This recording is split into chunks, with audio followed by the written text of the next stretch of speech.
نحمده ونصلي على رسوله الكريم اما بعد فاعوذ بالله من الشيطان الرجيم بسم الله الرحمن الرحيم والعصر ان الانسان لفي خسر الا الذين امنوا وعملوا الصالحات وتواصوا بالحق وتواصوا بالصبر صدق الله العظيم وصدق رسوله النبي الكريم العظيم ان الله وملائكته يصلون على النبي يا ايها الذين امنوا صلوا عليه وسلموا تسليما صلوات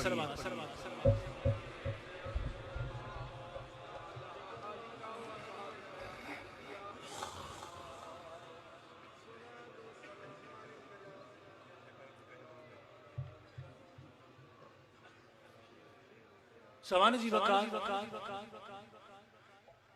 خراج عقیدت اور خراج تحسین اور ہدیہ تبریک پیش کرتا ہوں مہمانان جی وقار کو کہ جو آئے اور اس محفل پاک کی رونق کو دوبارہ فرمایا۔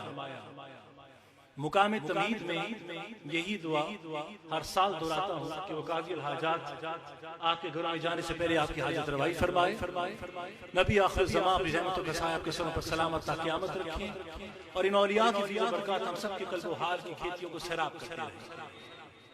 سوانح جی وقار، میں نے آپ کی خدمت میں سورہ والعصر کی آیات کو تلاوت کرنے کا شرف حاصل کیا، اور ان آیات کریمہ کے ذیل میں رہتے ہوئے آج موضوع کو تبدیل کرتے ہوئے مجھے جس گفتگو کے تقاضوں سے متصل ہونا ہے وہ ہے اساس امامت ولایت۔ توجہ ہے آپ کی، اساس امامت یعنی امامت کی بنیاد کیا ہے، امامت کی روح کیا ہے، امامت کا مرتبہ کیا ہے، امامت کے اجزائے ترکیبی کیا ہے، امامت کی کیمیکل کمبینیشن کیا ہے، اور امامت کا سورس آف اوریجن کیا ہے، یہ کہاں سے پیدا ہوتی ہے۔ یہ وہ تمام کچھ نکات ہیں جن کو اشارتاً اپنی گفتگو کا حصہ بناتے ہوئے مجھے آپ کی دعا کا مستحق بننا ہے۔ سوانح جی وقار، اسی ضمن میں سورہ والعصر کی آیات کو ہدیہ کیا، جن آیات کریمہ میں میرے پروردگار نے زمانے کی قسم اٹھائی کہ انسان خسارے میں ہے سوائے ان لوگوں کے جو ایمان لائے، عمل صالح کیے، حق پر قائم رہے اور صبر پر قائم رہے۔ توجہ ہے آپ؟ سوانح جی وقار، سوشیولوجی کے مضمون کے تحت، عمرانیات کے مضمون کے تحت اس دنیا میں مقصد انسان تخلیق کے حوالے سے 4 ہی قوانین پیش کیے گئے۔ سوشیولوجی کے سبجیکٹ میں انسانی تخلیق سے متعلق جو اصول وضع کیے گئے وہ 4 ہی طرح کے ہیں۔ پہلا قانون جو انسانی تخلیق سے متعلق ہے وہ ہندو مت کا نظریہ آواگون ہے یا نظریہ کرما ہے، جس کے مطابق یہ دنیا ہی دار الجزا و سزا ہے، اس کے علاوہ کوئی اور دنیا نہیں ہے، کسی جنت کا تصور نہیں ہے، کسی جہنم کا تصور نہیں ہے، جو اچھا برا ہونا ہے انسان کے ساتھ دنیا ہی میں ہوگا۔ ہندو مت کے اس نظریے کے مطابق اگر تم اس دنیا میں اچھے کام کرو گے تو اپنی اگلی پیدائش اپنی اگلے جنم میں تم ایک اچھے روپ میں ظاہر ہوگا، اور اگر تم برے کام کرو گے تو پھر اسی دنیا میں رہتے ہوئے اپنی اگلی پیدائش میں اپنے اگلے جنم میں تم ایک بری صورت میں ظاہر ہوگا۔ سو یہی دنیا دار الجزا و سزا ہے، اس کے بعد کسی اور دنیا کا کانسیپٹ نہیں ہے، نہ جنت کا کانسیپٹ نہ جہنم کا کانسیپٹ۔ تو یہ ہے عقیدہ آواگون یا عقیدہ کرما جس کو ہندو مت میں پیش کیا۔ اور سوشیولوجی کے سبجیکٹ میں عمرانیات کے مضمون کے تحت جو انسانی تخلیق کا دوسرا بنیادی قانون پیش کیا گیا وہ مہاتما گوتم بدھ کا ہے۔ گوتم بدھ کا نظریہ ترک خواہشات ہے۔ یہ نظریہ آج کل مغرب کے نوجوانوں میں بہت مقبول ہو رہا ہے، لیکن ہم نے دیکھا کہ برما کے اندر جو ظلم و ستم ڈھایا گیا تو وہاں کے رہنے والوں اور مہاتما گوتم بدھ کے پیروکاروں نے اپنے ہی پیشوا کے نظریات کی دھجیاں اڑا کے رکھ دی اور اس کے اصولوں کو تار تار کر کے رکھ دیا۔ بہرکیف گوتم بدھ کا نظریہ ترک خواہشات یہ کہتا ہے کہ اس دنیا میں خوشیوں سے بہت زیادہ تکلیفیں ہیں، غم بہت زیادہ، توجہ ہے یہ تمہیدی کلمات، دکھ بہت زیادہ، پریشانیاں بہت زیادہ، تکلیفیں بہت زیادہ، اور آسانیاں اور خوشیاں بہت تھوڑی ہیں۔ تو اگر تم چاہتے ہو کہ اس دنیا کے اندر تم پریشانیوں سے نجات حاصل کر لو، مصیبتوں سے نجات حاصل کر لو، تو اس کا آسان حل ہے کہ تم خواہش کرنا ہی چھوڑ دو۔ نہ خواہش ہوگی نہ تمہیں دکھ اٹھانا پڑے گا، نہ خواہش ہوگی نہ تکلیف ہوگی، نہ پریشانی ہوگی، نہ بلا ہوگی نہ وبا ہوگی، تو خواہشات کرنا ہی چھوڑ دو۔ لیکن گوتم بدھ کا نظریہ ترک خواہشات ہم اس لیے قبول نہیں کر سکتے کیونکہ ترک خواہش کی خواہش کرنا یہ بھی تو ایک خواہش ہے۔ توجہ ہے آپ کی، خواہشات کو ترک کر دینے کی خواہش کرنا یہ بھی تو ایک خواہش ہے۔ تو انسان کبھی خواہشات سے باہر نہیں رہ سکتا، اسے خواہشات کے حصار میں رہ کر اپنی دنیا بسانی ہے۔ توجہ ہے آپ کی؟ تو پہلا نظریہ ہندو مت کا نظریہ اور دوسرا نظریہ مہاتما گوتم بدھ کا نظریہ۔ تو یہ دو قانون ہو گئے، اور اب سوشیولوجی میں، عمرانیات میں انسانی تخلیق سے متعلق، مقصد تخلیق سے متعلق ایک تیسرا نظریہ پیش کیا جو اہل مغرب کا سرمایہ دارانہ نظام ہے۔ توجہ ہے آپ کی؟ اہل مغرب کا سرمایہ دارانہ نظام، اس قانون کے مطابق یہ دنیا لوٹ کا مال ہے، جیسے چاہو کماؤ، جیسے چاہو کھاؤ، کسی سے پوچھنے کی ضرورت نہیں، کسی کو بتانے کی ضرورت نہیں، بائی ہک اور بائی کرو، جائز ناجائز طریقے سے مال کماؤ، تمہارا دنیا میں آنے کا مقصد بس مال کمانا ہے، جیسے بھی کماؤ، جس کو مرضی پیچھے چھوڑو، جس کا مرضی حق مارو، لیکن مال اکٹھا کرو، کھاؤ پیو اور اس دنیا سے رخصت ہو جاؤ۔ سو یہ اہل مغرب کا پیش کردہ سرمایہ دارانہ نظام ہے کہ جو فقط دولت کے ارد گرد گردش کرتا۔ توجہ ہے آپ؟ تو تین نظام ہو گئے، اور سوشیولوجی کے سبجیکٹ میں عمرانیات کے مضمون جو چوتھا نظریہ پیش کیا گیا وہ اہل مشرق کا نظریہ ہے، جسے قانون اشتراکیت کا نام دیا گیا۔ توجہ ہے آپ؟ اس اشتراکیت کے قانون کے مطابق یہ بڑا شفاف قسم کا نظام ہے، بڑا جابرانہ قسم کا نظام ہے۔ یہ قانون کہتا ہے کہ اس دنیا میں کوئی کسی کو اس کا حق آسانی سے نہیں دیتا۔ سو آسان طریقہ یہ ہے کہ اگلے کا گلا کاٹ دو اور اپنا حق چھین لو۔ توجہ ہے آپ؟ اگر تم چاہتے نہ چاہتے کسی چیز کو اپنا استحقاق سمجھ بیٹھو، وہ تمہارا ہو بھی نہ کہ تم نے اسے اپنا حق بنا لیا، آسان حل ہے کہ تم اگلے کا گلا کاٹ دو اور اپنا حق چھین لو۔ مشرق میں جو بادشاہتیں قائم کی گئی وہ اسی قانون پر قائم کی گئی۔ تو یہ بڑا شفاف قسم کا ظالمانہ نظام تھا جو اہل مشرق نے پیش کیا۔ یہ مسئلہ اشتراکیت ہے۔ اب یہ سوشیولوجی نے انسانی تخلیق سے متعلق 4 ہی قانون پیش کیے۔ توجہ ہے آپ کی؟ کوئی پانچواں قانون نہیں ہے، کوئی پانچواں قانون نہیں ہے۔ اور اب ان 4 قوانین کے مقابلے میں خدا نے اپنا قانون پیش کیا، اور خدا نے انسانی تخلیق سے متعلق اپنا قانون پیش کیا۔ ارشاد ہوا بسم اللہ الرحمن الرحیم، تبارک الذی بیدہ الملک وہو علی کل شیء قدیر الذی خلق الموت والحیاۃ لیبلوکم ایکم احسن عملا۔ خدا فرماتا ہے کہ مبارک ہے وہ ذات جس نے زمین و آسمان کو خلق کیا، مبارک ہے وہ ذات جس نے موت اور زندگی کو خلق کیا۔ بھئی کیوں خلق کیا؟ لیبلوکم، تاکہ وہ تمہاری آزمائش کر سکے، تاکہ وہ تمہارا امتحان لے سکے۔ تو قرآن کے مطابق انسان کا مقصد تخلیق اس کی آزمائش کرنا، اس کا امتحان لینا، اس کو بار بار اس کی لوک پرکھ کرنا ہے۔ توجہ ہے آپ؟ اس کی اچھی طرح سے اس کی آزمائش اور امتحان اس کا لینا ہے۔ یہی وجہ کہ خدا پروردگار نے اسی قانون کو قرآن مجید کے دوسرے مقام پر پھر دہرایا۔ ارشاد ہوا بسم اللہ الرحمن الرحیم، هل اتى على الانسان حين من الدهر لم يكن شيئا مذكورا انا خلقنا الانسان من نطفة امشاج نبتلی، یعنی خدا فرماتا ہے ہم نے انسان کو جمع اور خون سے اس لیے پیدا کیا اور ملے جلے پانی سے اس لیے پیدا کیا تاکہ ہم اس کی آزمائش کر سکیں۔ توجہ ہے آپ کی؟ تاکہ ہم اس کا امتحان لے سکیں۔ تو خدا نے دوسرے مقام پر پھر کہا کہ انسان کا مقصد تخلیق، اس کو بنانے کا مقصد اس کی آزمائش کرنا، اس کا امتحان لینا ہے، اس کی نوک پرکھ کرنا ہے۔ تو 2 مقامات ہو گئے، اور اب تیسرے مقام پر خدا نے حتمی طور پر مہر لگا دی۔ ارشاد ہوا بسم اللہ الرحمن الرحیم، وَلَنَبْلُوَنَّكُمْ بِشَيْءٍ مِّنَ الْخَوْفِ وَالْجُوعِ وَنَقْصٍ مِّنَ الْأَمْوَالِ وَالْأَنفُسِ وَالثَّمَرَاتِ وَبَشِّرِ الصَّابِرِينَ۔ خدا یہی تو چاہتا ہے کہ تمہاری آزمائش کرے۔ توجہ ہے؟ خدا یہی تو چاہتا ہے کہ تمہاری آزمائش کرے، بھوک کے ذریعے، نعمتوں میں کمی کے ذریعے، پھلوں میں کمی کے ذریعے، خوف کے ذریعے، اور حبیب خدا جو صبر کر جائے اسے خوشخبری سنا دے۔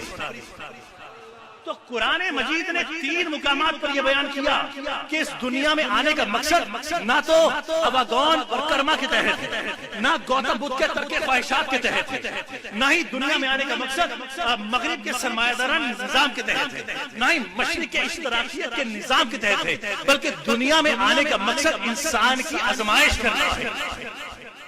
اسلام کے مطابق یہ دنیا دارالامتحان ہے۔ توجہ ہے آپ کی؟ یہ دنیا آزمائش کا گھر ہے، یہ دارالامتحان ہے، دارالآزمائش ہے، یہاں پر قدم قدم پر اس کو پرکھا جاتا ہے، یہاں پر قدم قدم پر اس کی آزمائش کی جاتی ہے۔ اچھا مولا، یہ تو معلوم پڑ گیا کہ دنیا آزمائش کا گھر ہے اور انسان کو پیدا کرنے کا مقصد ہی اس کی آزمائش کرنا ہے۔ تو پھر پروردگار کوئی طریقہ تو ہوگا کہ جس طریقے سے ہم اس آزمائش کے سمندر کو پار کر جائیں۔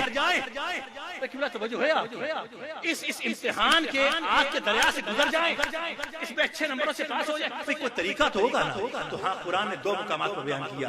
پہلا مقام وبشر الصابرین، بھئی تمہیں چاہیے کہ اپنے رویے میں صبر اختیار کرو، صبر کی کیفیت کو پیدا کرو۔ بھئی وہ کیفیت ہے کہ جو ٹچ نہیں کی جا سکتی، کہ جس کے پاس ہے وہ اسے محسوس کر سکتا ہے، یعنی نظر نہیں آ رہا لیکن آپ محسوس کر سکتے ہو۔ یہ وہ احساس ہے صبر، جس کو تم نے اپنے رویے میں پیدا کرنا ہے۔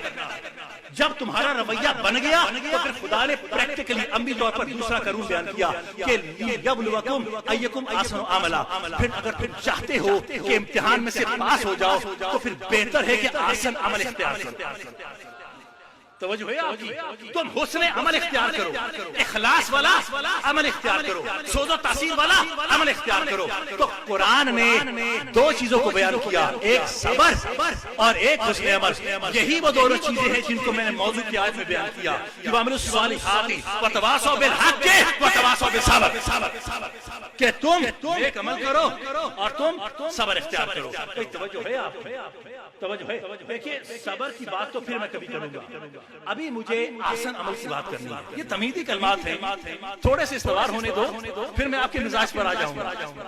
توجہ ہے؟ یہ علماء کرام کو دیا کر رہا ہوں، اگر سمجھ سکتے ہو تو گفتگو کو سمجھو۔ اور ہمیشہ کہا کہ کہاں گلی کے چوراہوں پر یہ گفتگو سنو گے، اب اگر موقع ملا ہے تو ذرا سنتے چلنا کہ کیا کہہ رہا ہوں۔ دیکھیں، احسن عمل اختیار کرو، آزمائش میں سے گزرنا ہے تو تم احسن عمل اختیار کرو۔ کون سا عمل؟ جس میں اخلاص ہے۔ توجہ ہے؟ نقطہ یہ ہے کہ خدا نے یہاں پر ایکم احسن عملہ کہا، اکثر و عملہ نہیں کہا۔ توجہ ہے؟ احسن و عملہ کہا ہے، اکثر و عملہ نہیں کہا۔ یعنی خدائے پروردگار کو تمہارے اعمال کی کثرت نہیں چاہیے، بے دل اعمال کی کثرت نہیں چاہیے۔ خدا فرماتے ہیں اکثر و عملہ نہیں، احسن و عملہ، عمل ایک ہو پر حسن والا ہو، عمل ایک ہو پر اخلاص والا ہو، عمل ایک ہو پر محبت والا ہو، عمل ایک ہو پر سوز و تاثیر والا ہو۔ خدا پروردگار کو تمہاری ایسی عبادتیں نہیں چاہیے کہ جس میں تم نے ہاتھ میں تسبیح پکڑی ہے اور باتیں کسی سے کر رہے ہو۔ خدا پروردگار کو تمہارے ایسے روزے نہیں چاہیے جو فقط فاقے کا نام ہے اور بھوک و پیاس کا نام ہے اور روزے کی حقیقی روح سے آ رہی ہے۔ خدا پروردگار کو تمہارے ایسے سجدے نہیں چاہیے کہ جو بڑے رغبت کے ساتھ تم نماز تراویح میں پورا قرآن سننے کے لیے جاتے ہو، پر حال تمہارا یہ ہوتا ہے کہ کبھی کھجلی یہاں کرتے ہو، کبھی یہاں کرتے ہو، اور کبھی تمہاری آنکھیں بند ہیں اور نیند کے ہوتے آ رہے ہیں اور جمائیاں لے لے کے برا حال ہو رہا ہے، اور جب تکلیف بڑھتی ہے تو نماز میں اپنی ایڑیوں کو پٹکتے ہو۔ میں جو سر بسجدہ ہوا کبھی تو زمین سے آنے لگی صدا، تیرا دل تو ہے صنما شنا، تجھے کیا ملے گا نماز میں۔ تو خدائے پروردگار کو تمہاری ایسی بے دل عبادتیں نہیں چاہیے، نہیں، وہ اکثر و عملہ نہیں، احسن و عملہ، یعنی خدا کے نزدیک ان ہزاروں بے دل سجدوں سے بہتر وہ ایک سجدہ ہے جس میں تمہارا ماتھا تو زمین پر ہو اور روح خدا کے ساتھ ہو۔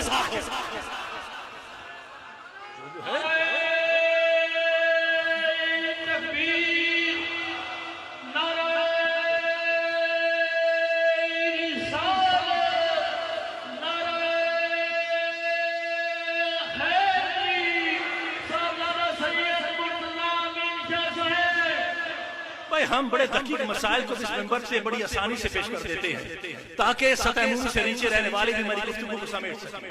کوئی توجہ ہے؟ یعنی اکثر و عملہ نہیں، احسن و عملہ. عمل ایک ہو حسن والا، عمل ایک ہو عمل ایک ہو محبت والا ہو، عمل ایک ہو اس خدا کی منتا کو جھجوڑ دینے والا. توجہ ہے آپ کی؟ جو بندے کے لیے اس کی منتا اس کو جھجوڑ دینے والا، اس کی محبت کو جھجوڑ دے. اچھا توجہ ہے آپ کی؟ آپ نے غور کیا تو اخلاص جو ہے یہ خدا کو عمل میں پسند ہے.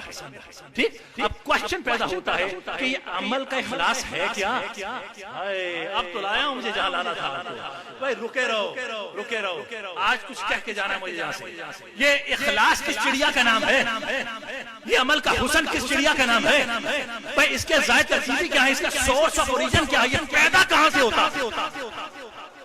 یہ عمل کا اخلاص پیدا کہاں سے ہوتا ہے؟ ایک بات ہوتا ہے نا قبلہ کہ اگر عمل میں اخلاص نہیں ہے تو خدا منہ پہ مارے گا، ٹھیک، لوٹا دے گا کہ مجھے تمہارے عمل کی ضرورت نہیں ہے، پاس رکھو. ٹھیک ہے؟ سو آسان سا طریقہ یہ ہے کہ ہم قرآن مجید میں سے دیکھ لیتے ہیں کہ اگر قرآن مجید کسی مقام پر یہ کہہ دے کہ عمل کے اندر اگر یہ چیز نہ ہو تو میں تمہارے منہ پہ ماروں گا. توجہ ہے آپ کی؟ تو خدا جس چیز کو عمل کے لیے اتنا ضروری قرار دے کہ اگر وہ عمل میں نہ ہو تو خدا تمہارے منہ پہ مارے گا، تو اسے ہم اپنی زبان میں عمل کا حسن کہیں گے. توجہ ہے آپ کی؟ اسے اپنی زبان میں عمل کا اخلاص کریں گے. جس کو خدا عمل کے لیے اتنا ضروری کہہ دے کہ اگر یہ نہ ہو تو عمل تمہارے منہ پر، تو ہم اسے اپنی زبان میں عمل کا اخلاص کہیں گے. اب پورا قرآن کھنگال لیا، کہیں نہ ملا. سورہ حجرات پر آدھا نگاہیں ٹک گئی. ارشاد ہوا بسم اللہ الرحمن الرحیم یا ایھا الذین آمنوا لا تقدموا بین یدی اللہ ورسولہ واتقوا اللہ ان اللہ سمیع علیم. یا ایھا الذین آمنوا لا ترفعوا اصواتکم فوق صوت النبی ولا تجهروا له بالقول كجهر بعضکم لبعض ان تحبط اعمالکم وانتم لا تشعرون. خدا فرماتا ہے اے ایمان لانے والو، نہیں، اے ایمان لا چکنے والو. توجہ ہے آپ کی؟ وہ کہ جو ایمان لے آئے بڑے ناز کرتے ہو اپنے ایمان پر، خبردار میرے نبی کے قدم سے قدم آگے نہ بڑھانا. اے ادب نبی ہے، میرے مصطفیٰ کے قدم سے قدم آگے نہ بڑھانا. ایمان لانے والو میرے نبی کی آواز سے آواز کو بلند نہ کرنا. بڑا ناز کرتے ہو اپنے ایمان پر، میرے نبی کے ادب کا خیال کرنا. نہ قدم آگے بڑھاؤ، نہ آواز کو بلند کرو. نیا اسلام تھا، نیا دین تھا. کچھ ہوں گے جو جوش کے اندر نبی سے قدم آگے بڑھا لیتے ہوں گے، یا کچھ ہوں گے جو آواز بلند کر لیتے ہوں گے. تو نبی نے کہا خبردار یہ تمہارے ایمان کا حصہ ہے، یہ ادب نبی تمہارے ایمان کا حصہ، خبردار ایسا نہ کرنا. پھر یہیں تک اکتفا نہیں کیا، فرمایا ولا تجهروا له بالقول كجهر بعضکم لبعض، اور میرے نبی سے ایسے بات نہ کرو جیسے اپنے جیسوں سے کرتے ہو. میرے نبی سے ایسے بات نہ کرو، سنتے ہو میری بات؟ میرے نبی سے ایسے بات نہ کرو جیسے اپنے جیسوں سے کرتے ہو. مطلب اگر تم جیسا ہوتا تو اجازت دے دیتا.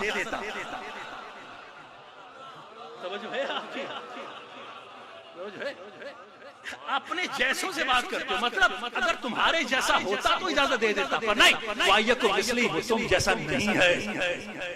اس لیے ایسے بات نہ کرو جیسے ایک دوسرے سے کرتے ہو. اور اتنا سمجھانے کے باوجود اگر تم نے خیال نہ کیا تو ان تحبط اعمالکم، یہ تمہاری پڑھی ہوئی نمازیں، یہ رکھے ہوئے روزے، توجہ ہے آپ کی، اور یہ تمہاری عبادات، یہ زکاتیں، یہ تمہاری تبلیغیں، یہ تقریریں، یہ تمام تمہاری رونقیں، یہ سب کا سب تمہارے منہ پہ دے ڈالوں گا.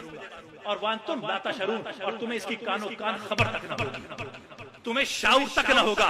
تو میں نہیں کہہ رہا، قرآن کہہ رہا ہے کہ عمل کا اخلاص در حقیقت ادب مصطفیٰ ہے. یہ ادب مصطفیٰ سے پیدا ہوتا ہے. عمل کا حسن کہاں سے آتا ہے؟ ادب مصطفیٰ سے. یہی وجہ ہے کہ حدیث پاک اس پر مہر لگا. بخاری اور مسلم دونوں کی حدیث ہے. توجہ ہے آپ. علی نے یمن سے مال بھیجا میرے نبی کے پاس. سننے والی بات سن رکھی ہوگی, ذرا مجھ سے بھی سنتے چلے. حضور کے پاس مال کو بھیجا. حضور نے اس مال کو 4 لوگوں میں تقسیم کر دیا. میرے نبی کی بڑی پیاری عادت تھی کہ بدری صحابہ کو دگنا حصہ دیتے. اس کے مطابق آپ نے تقسیم کر دیا مال کو. بنو تمیم کا ایک لونڈا وہاں پر بیٹھا تھا. توجہ ہے. ایک شخص وہاں پر بیٹھا تھا. بنو تمیم جانتے ہو نا کون ہے؟ یہ نجد کی شاخ بنو تمیم, جہاں سے فتنے کا سینگ برآمد ہونا ہے. تو آپ کی توجہ ہے, جس کا جدید نام ریاض ہے. ریاض کی بنیادی طور پر نجد ہی کا حصہ ہے. اب انہوں نے نام تبدیل کر لیا اور شاید ان کا مقدر ایسے نہیں بدل سکتا. توجہ ہے آپ کی. یہ بنو تمیم, ذرا شجرہ پڑھ لے جا کے, تاریخ پڑھے. بنو تمیم یہ نجد کا قبیلہ ہے, نجد کی شاخ. مزید بیان کروں, پچھلی سے پچھلی صدی میں جو محمد بن عبد الوہاب گزرا ہے, جس سے یہ وہابی نکلا, وہاب سے, اس کی ذرا سوانے پڑھ کے دیکھیں تو آپ کو پتہ لگے گا کہ اس کا شجرہ نسب بھی بنو تمیم سے ملتا ہے. اب سنیے گا میں کیا کہنے لگا. اس کا شجرہ نسب یعنی محمد بن عبد الوہاب بھی تمیمی ہے. اب غور سے سنیے گا. جب میرے نبی نے 4 لوگوں میں مال کو تقسیم کیا تو وہ بڑا چڑا اور چڑ کر کہا کہ اے محمد عدل کیجیے. اب جب یہ سننا تھا کہ میرے نبی کی رگ ہاشمیت کھل گئی, جلال آتا تھا نا, تو یہاں پر حضور کی رگ کھل جاتی. حضور نے اس شخص کو کہا کہ اگر آمینہ کا لال عدل نہیں کر سکتا تو کس ماں کا جایا ہے جو عدل کرے؟ اگر میں عدل نہیں کرتا تو کون ہے جو پھر بولیے عدل کرے؟ جب اس نے یہ سنا تو چڑ کر اٹھا اور میری نبی کی طرف اور پش کر کے جانے لگا. اب 2 روایتوں میں, ایک میں خالد بن ولید اور دوسرے میں عمر فاروق, انہوں نے تلواریں نکالی. کہا یا رسول اللہ حکم ہو اس کا سر قلم کر دے. یعنی صحابہ سے برداشت نہیں تھا کہ میرے نبی کی طرف کوئی پشت کرے. توجہ ہے آپ کی, یہ برداشت نہیں تھا. اب جب تلواریں نکالی تو میرے نبی نے روک دیا کہ خبردار بیٹھ جاؤ, تلواریں نیام کے اندر کر لو. اور پھر اصحاب سے مخاطب ہوئے کہ میں اس کی پشت سے ایک ایسی نسل نکلتے ہوئے دیکھتا ہوں, یعنی اولاد نہ ہوگی لیکن اس کی سوچ کے ایسے پیروکار ہوں گے کہ اے میرے صحابہ, جب وہ نمازیں پڑھیں گے نا تو تمہیں اپنی نمازیں ان کے آگے چھوٹی لگے. جب وہ ذکر کریں گے تو تمہیں اپنے اذکار ان کے سامنے چھوٹے لگیں گے. جب وہ خشیت الہی سے گریہ کریں گے تو ان کے رونے کے آگے تمہیں اپنا رونا چھوٹا لگے. جب وہ تبلیغ کریں گے تو میرے صحابہ ان کے منہ سے پھول جھڑیں گے. لیکن حال یہ ہوگا کہ کلمہ ان کے حلق میں اٹکا ہوگا اور دین سے ایسے خارج ہوں گے جیسے تیر کمان سے خارج ہوتا ہے. بھئی سب کچھ تو ہے, کیا نہیں ہے؟ نماز ہے, روزہ ہے, زکوٰۃ ہے, حج ہے, عبادت ہے, سب کچھ ہے, پر ادب مصطفیٰ نہیں ہے. سو میں نہیں کہہ رہا, قرآن کہہ رہا ہے, حدیث کہہ رہی ہے کہ جس کو ہم اپنی زبان میں عمل کا اخلاص کہتے ہیں, خدا اسے اپنی زبان میں حب نبی کی پیاس کہتا ہے. یعنی جو نبی کی محبت سے منہ پھیر لے, دونوں عالم میں اس کا گزارا نہیں. خود خدا نے نبی سے یہ فرما دیا جو تمہارا نہیں.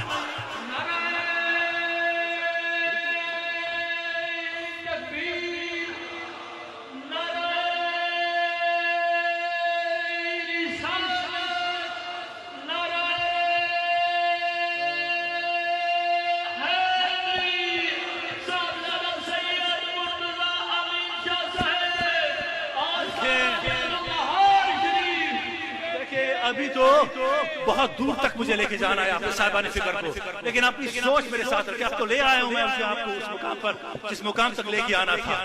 یعنی جو نبی کی محبت سے منہ پھیر لے, دونوں عالم میں اس کا گزارا نہیں. خود خدا نے نبی سے یہ فرما دیا جو تمہارا نہیں وہ ہمارا نہیں. سو جسے تم اپنی زبان میں عمل کا اخلاص کہتے ہو, خدا اسے اپنی زبان میں حب نبی کی پیاس کہتے ہیں. توجہ ہے آپ تو معلوم پڑ گیا کہ عمل کا اخلاص کہاں سے آتا ہے. اب ذرا سنیے گا, یہی وجہ ہے کہ خدائے پروردگار نے جب جناب ابراہیم علیہ السلام جد الانبیاء, بھئی کدھر چلے ہیں یہ تو بٹھائیے نیچے. توجہ ہے آپ. اب ذرا رک رہو, اتنی دیر ہم نے آپ کو بیٹھ کر دیکھا بھی ہے, سمجھا بھی ہے اور کوشش کی ہے سمجھنے کی. اب آپ بھی کوشش کریں ہمیں سمجھنے کی.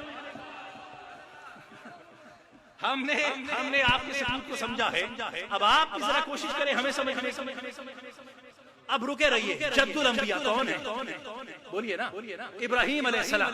اچھا، جب خدائے پروردگار نے اپنے اس معزز و مکرم اور اشرف نبی کو، رسول کو، جب اس دارالامتحان سے گزارا، اس آزمائش کی پٹی سے گزارا، تو خدا نے ابراہیم کی جان، مال، اولاد، ہر طرح کی آزمائش، ہر طرح سے ان کو پرکھا، نوک پر رکھی۔ یعنی آتش نمرود میں کودا تو جان کی قربانی پر پورا اترا۔ رکے رہو، یہ بڑی خوبصورت منزل ہے جو بیان کرنی ہے۔ اساس امامت پر گفتگو ہے، امامت، اساس امامت۔ اچھا، جان کی قربانی پوری ہو گئی، بیٹے اسماعیل کی گردن پر چھری رکھی، اولاد کی قربانی پوری ہو گئی، بیاب ہو گیا، زمین پر آباد ہوئے، سارا مال اسباب چھوڑ کر آئے تھے، سو مال کی قربانی بھی پوری کی۔ تو جب خدا نے ابراہیم کو جان، مال، اولاد تمام آزمائشوں میں آزما لیا اور ثابت قدم پایا، اب خدا نے ابراہیم کو ایک ایسا انعام عطا کیا جو آج سے پہلے نہ کبھی کسی نبی کو ملا، نہ رسول کو ملا۔ یعنی نبوت مل چکی، رسالت مل چکی، اب کئی دہائیاں گزرنے کے بعد خدا ابراہیم کو ایک ایسا انعام دے رہا ہے جسے پا کر وہ بہت پرمسرت ہوئے، بہت خوش ہوئے۔ وہ انعام بہت اشرف ہے، بہت بلند انعام ہے۔ وہ ہے کیا؟ ابھی نہیں بتاؤں گا، ذرا تمہید تو باندھ لو۔ کیا خیال ہے آپ کا؟ ذرا تمہید باندھ لو بھائی۔ قبلہ صاحبزادہ صاحب اور سفیان باصفا، دیکھیے جب ابراہیم علیہ السلام اس دارالامتحان سے گزر رہے تھے، آزمائشوں میں گزر رہے تھے، تو ابراہیم نے بے شمار مقامات پر اپنے اللہ کے حضور کئی دعائیں کی، بے شمار دعائیں کی ہیں۔ قرآن مجید نے مختلف مقامات پر دعاؤں کو محفوظ کیا ہے۔ میرے پاس اتنا وقت نہیں ہے کہ تمام دعائیں آپ کی میں ہدیہ کروں، لیکن موضوع کے اعتبار سے چند دعائیں میں ہدیہ کر رہا ہوں۔ ذرا دیکھیے تجھے کس تیور سے دعا کرتے ہیں، اب ذرا گنتے جائیے گا دعاؤں، ٹھیک ہے؟ اس کے بعد اس کے جوابات آپ سے لینے۔ پہلی دعا جو کعبے کے پاس کھڑے ہو کے کی تھی کہ بسم اللہ الرحمن الرحیم، ربنا وابعث فیہم رسولا منہم یتلو علیہم آیاتک ویعلمہم الکتاب والحکمہ ویزکیہم۔ یعنی ابراہیم دعا کرتے ہیں، اے میرے رب، تو نے آخری رسول کو تو بھیجنا ہی ہے، کیا ہی اچھا ہو میری نسل میں بھیج دے، کیا ہی اچھا ہو میری نسل میں بھیج دے۔ توجہ ہے آپ کی؟ اچھا وہ رسول کیا کرے گا؟ وہ ہمیں قرآن کی آیتیں پڑھ کے سنائے گا، ہمیں کتاب و حکمت کی تعلیم دے گا، وَيُزَكِّيهِمْ، ہمارا تزکیہ نفس کرے گا، ہمارے نفس کو پاک کرے گا۔ تو پہلی دعا ہو گئی، بولیے نا، یہ سورہ بقرہ کی پہلی دعا ہو گئی۔ اچھا، اس کو ذہن میں رکھیے گا۔ دوسری دعا یہ سورہ ابراہیم کہ بسم اللہ الرحمن الرحیم، وَاجْنُبْنِي وَبَنِيَّ أَن نَعْبُدَ الْأَصْنَامَ۔ اے میرے اللہ، میری اولاد کو بت پرستی کی نجاست سے دور رکھی۔ یہ رکے رہو، بیٹھ جائیے، 2 منٹ کے لیے بیٹھ جائیے، تشریف رکھیے۔ میں نے کیا دعا پڑھی؟ یہ میرا بیٹا جو دائیں بائیں اٹھ کے ہو رہا ہے، میری گفتگو کو سمجھ رہا ہے نا میں کیا کہنا چاہ رہا ہوں؟ آپ سمجھ رہے ہیں؟ وَجْنُبْنِي وَبَنِيَّ أَن نَعْبُدَ الْأَصْنَامَ۔ آپ بھی سمجھ رہے ہیں، اے اللہ میری اولاد کو بت پرستی کی نجاست سے دور رکھی۔ کتنی دعائیں ہوئی؟ 2 دعائیں۔ تیسری دعا وہ بھی ابراہیم سے کہ بسم اللہ الرحمن الرحیم، فَاجْعَلْ أَفْئِدَةَ مِنَ النَّاسِ تَهْوِي عَلَيْهِمْ۔ اے میرے اللہ، میری اولاد کی محبت کو تو لوگوں کے دلوں میں ڈالو۔ توجہ ہے آپ؟ میری آل کی محبت کو فَاجْعَلْ أَفْئِدَةَ مِنَ النَّاسِ تَهْوِي عَلَيْهِمْ، میری محبت کو، میری آل کی محبت کو تو لوگوں کے دلوں میں ڈال۔ کتنی دعائیں ہوئی؟ 3۔ اور وہ چوتھی دعا جو معروف دعا کعبے کی دیواروں کو بلند کرتے ہوئے کی تھی کہ وَيَرْفَعُ إِبْرَاهِيمُ الْقَوَاعِدَ مِنَ الْبَيْتِ وَإِسْمَاعِيلُ رَبَّنَا تَقَبَّلْ مِنَّا إِنَّكَ أَنْتَ السَّمِيعُ الْعَلِيمُ رَبَّنَا وَاجْعَلْنَا مُسْلِمَيْنِ لَكَ۔ یہاں تک روک رہا، یہ ہے چوتھی دعا، رَبَّنَا وَاجْعَلْنَا مُسْلِمَيْنِ لَكَ، کہ اے میرے اللہ، ہم دونوں باپ بیٹا ابراہیم اسماعیل کو تو اسلام پر قائم رکھ۔ کیا ہوا؟ ہم دونوں باپ بیٹا کو اسلام پر قائم رکھیں۔ کتنی دعائیں ہوئی؟ بولیے نا، 4 ہو گئی؟ میں پوچھنا اس کے بعد آپ سے دعاؤں کو۔ اچھا، 5ویں دعا اس کے فوراً بعد، وَمِن ذُرِّيَّتِنَا أُمَّةً مُسْلِمَةً لَكَ، اور اے اللہ ہماری ذریت میں تو ایک امت کو ہمیشہ اسلام پر قائم رکھ، ہماری ذریت میں ایک نسل کو، ایک امت کو، ایک شاخ کو ہمیشہ اسلام پر قائم رکھے۔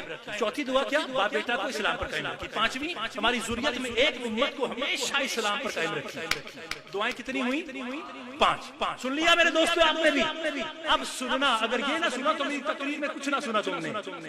اتنا معزز جد الانبیاء درود ابراہیمی کا مخاطب اول جس پر ہمیشہ کے لیے درود پڑھا جاتا ہے، وہ دعائیں کر رہا ہے۔ میرے نبی کی جد ہے اور دعا کر رہا ہے، اور دعا کر رہا ہے، اور معصوم دعائیں، اللہ کے رستے پر دعا کر رہا ہے۔ ایسے ہی ہے تو خدائے پروردگار دعاؤں کو رد تو نہیں کرے گا؟ اگر کرنا ہوتا تو اس طرح سے ذکر کیوں کرتا ہے نا؟ تو اس کا مطلب دعائیں قبول ہوئیں، اور یقیناً ہوئیں۔ اب قبلہ صاحب دعائیں قبول ہوئی ہیں تو قرآن میں کہیں نہ کہیں ذکر تو ہوگا بھائی۔ اگر دعائیں یہ پانچوں کی پانچوں قبول ہو گئی ہیں تو خدا نے کہیں نہ کہیں قرآن میں ذکر تو کیا ہوگا۔ ذرا دیکھتے ہیں کہ خدا نے ان پانچوں دعاؤں کو کہاں کہاں جا کے قبول کیا۔ وہ قادر مطلق ہے، کچھ دعاؤں کو جلدی قبول کرتا ہے، کچھ کو مؤخر کرتا ہے۔ توجہ ہے؟ تو پہلی دعا کیا تھی؟ بولیے پہلی دعا کیا تھی؟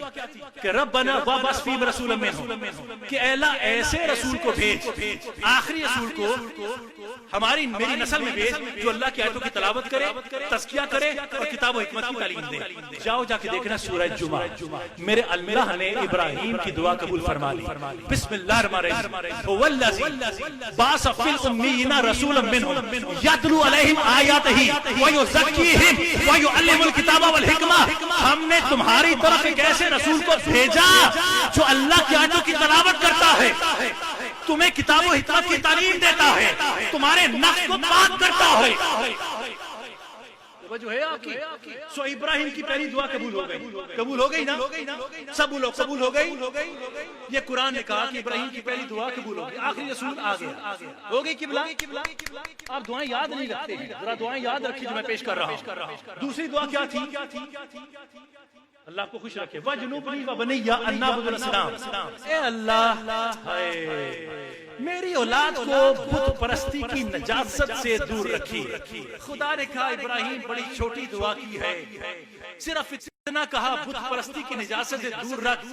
خدا نے ایک قدم آگے بڑھ کر دعا کی، قبول کی، اور ارشاد فرمایا بسم اللہ الرحمن الرحیم، انما یرید اللہ لیذھب عنکم الرجس اہل البیت ویطہرکم تطہیرا۔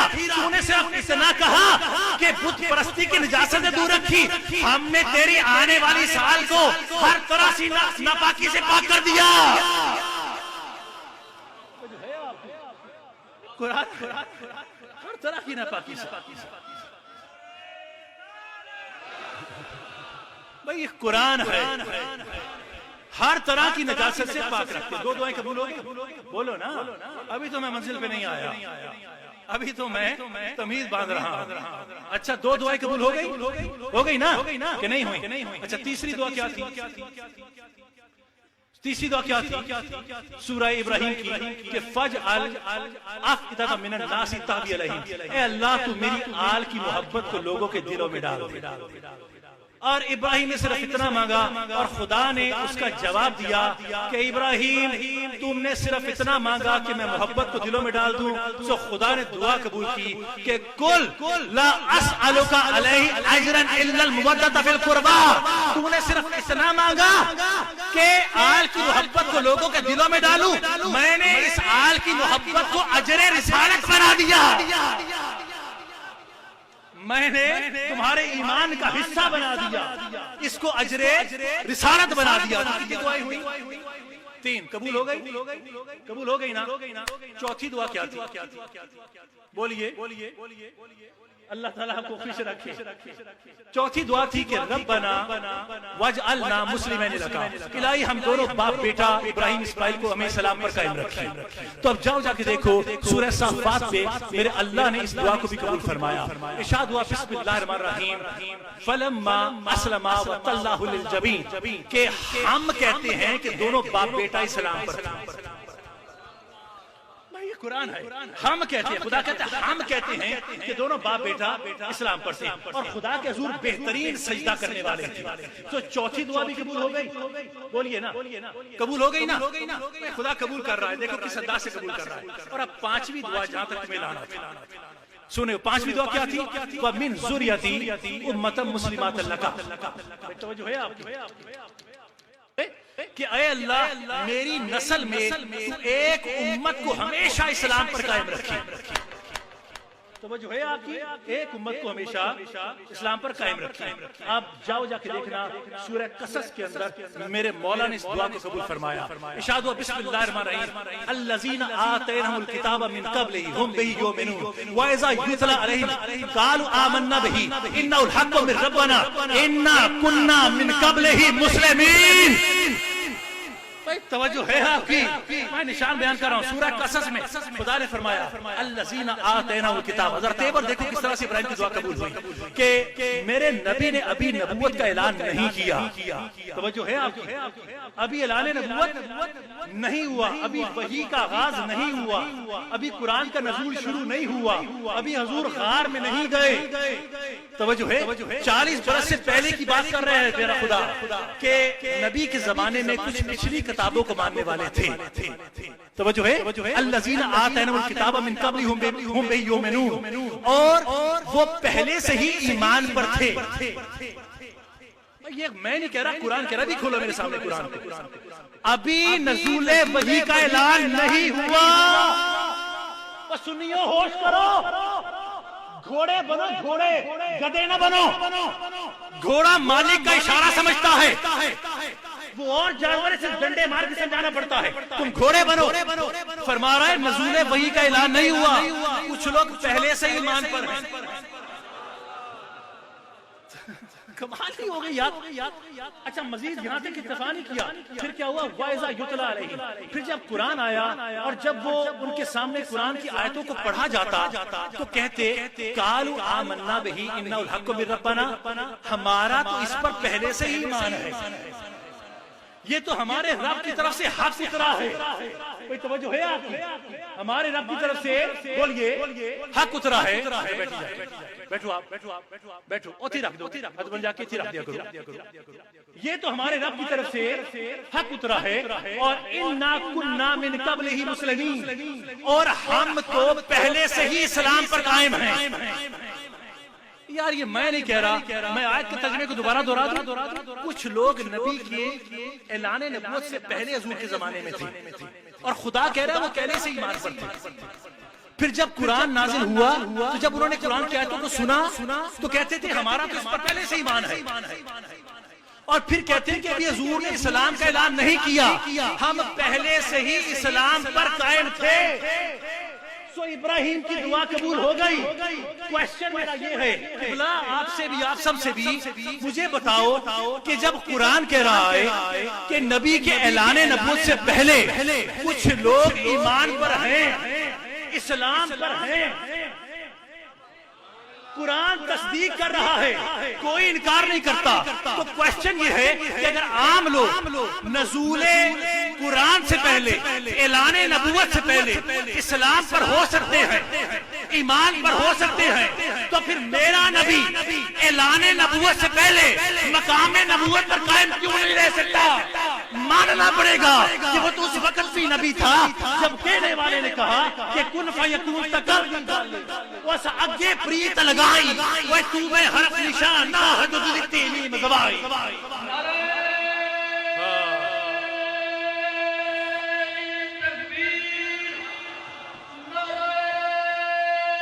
بھائی رکے رہو,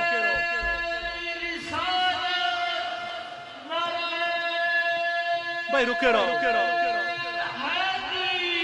بڑے دقیق سے بڑے دقیق سے لمحات ہیں جس میں گفتگو منتقل کرنا ہے. گفتگو منتقل ہو رہی ہے بھائی. میں آپ کے سماعتوں پر بوجھ تو نہیں بن رہا نا بھائی. اگر بوجھ بن رہا ہوں تو میں معذرت چاہتا ہوں, پر کیا کروں, یعنی اب اس انداز سے گفتگو کرنے کا عادی ہوں تو کرنی تو ہے, اور مجھے موضوع کے تقاضوں سے متصل ہونا ہے. اس لیے ساتھ رہیے, پھر کب صحبت یار نصیب ہو اور پھر کب دوبارہ مل بیٹھنا ہو, لیکن رکے رہیے. ان دقیقوں کو ذرا غنیمت جانیے گا. یہ بات سن لی آپ نے تو دعائیں قبول ہو گئی. اب آؤ واپس. ابراہیم دعائیں کر چکا, دعائیں قبول بھی ہو گئی نا, بولو نا یار. اچھا ہو گئی. اب صاحبان جی وقار, جب ابراہیم علیہ السلام کو خدا نے مال جان اولاد میں آزما لیا, اچھی طرح پرکھ لیا, تو اب خدا نے انہیں ایک ایسا انوکھا انعام عطا کیا جو آج سے پہلے خدا نے کائنات میں کسی کو عطا نہیں کیا تھا. نہ کسی نبی کے حصے میں آیا, نہ کسی رسول کے حصے میں آیا. اور یہ وہ انعام تھا جو آزمائشوں سے گزر کر ملا. وہ انعام کیا تھا؟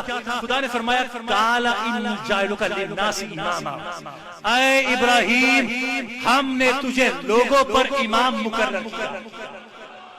اس آیت سے امامت پر گفتگو ہے. ہم نے تجھے لوگوں پر امام مقرر کیا. یہ وہ کائنات کا پہلا رسول ہے جس سے منصب امامت کا آغاز ہوتا ہے.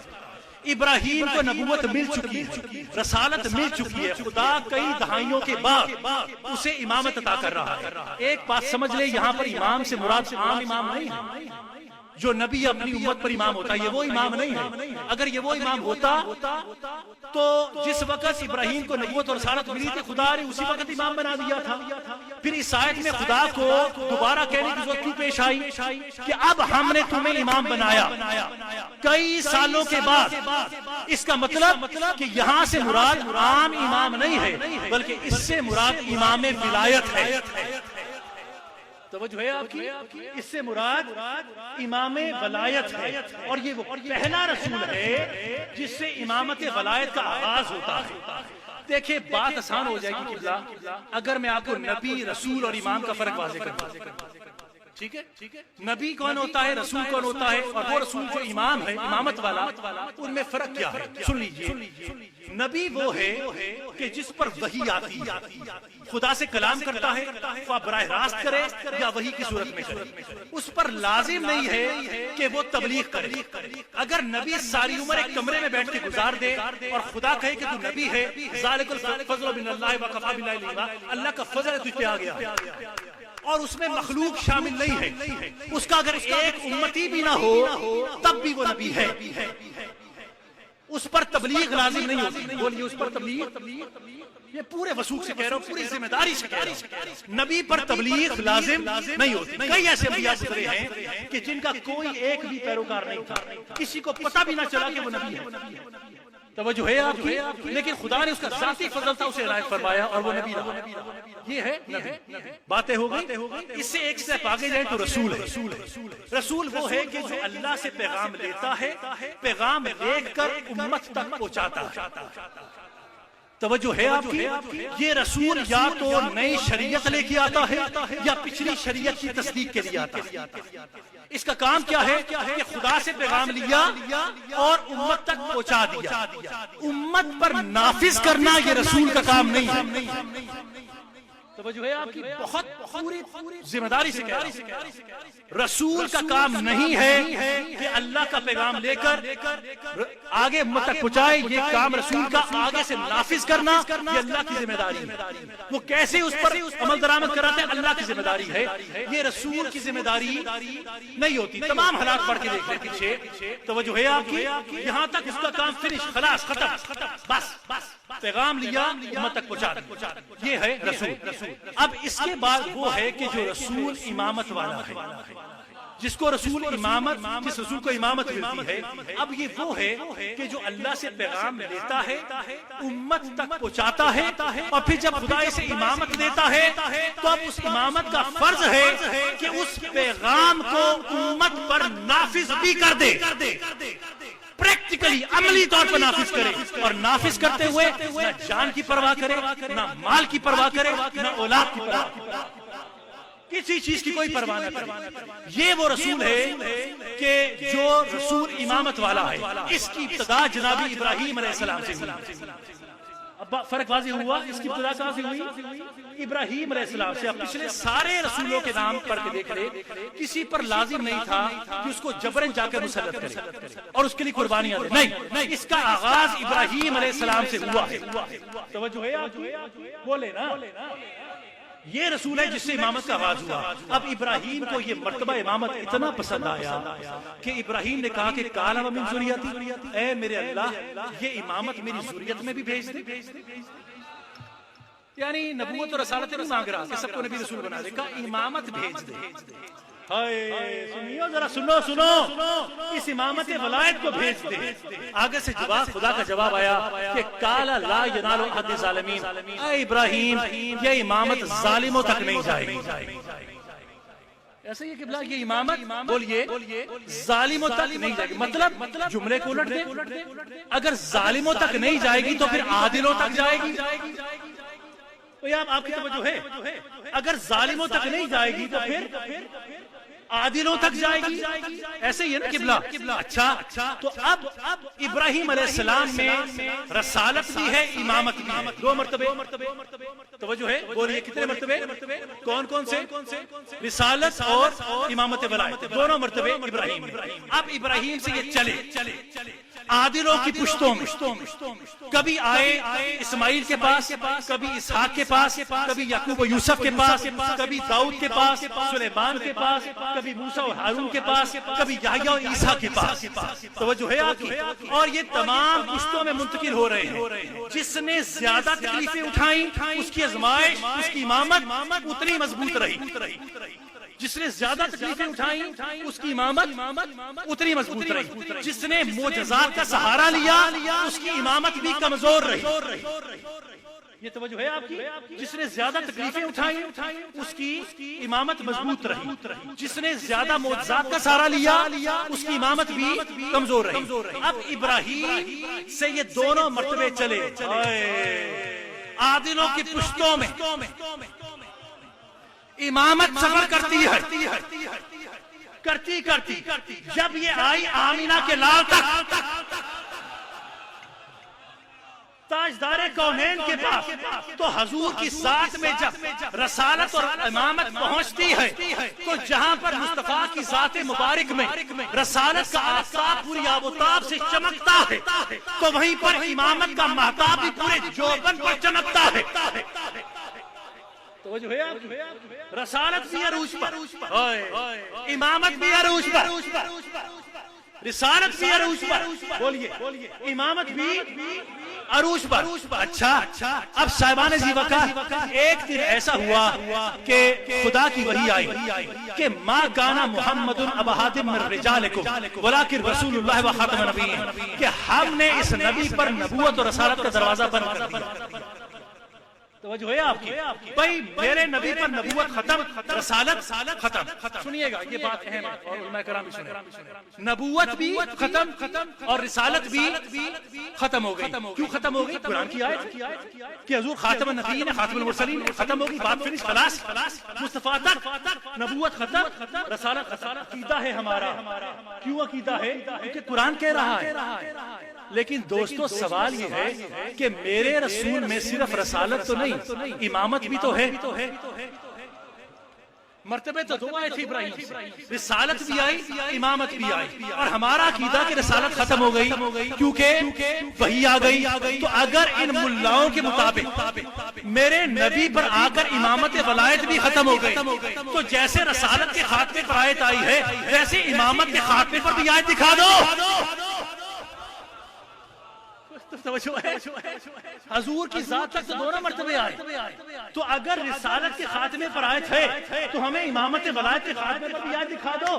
لیکن خدا کی قسم پورے قرآن میں آپ کو امامت کے خاتمے پر آیت نہیں ملے گی. اس کا مطلب کہ وہ امامت جو ابراہیم سے چلی اور میرے نبی تک آئی اب وہ دوبارہ عادلوں کی پشتوں میں منتقل ہوتی ہے.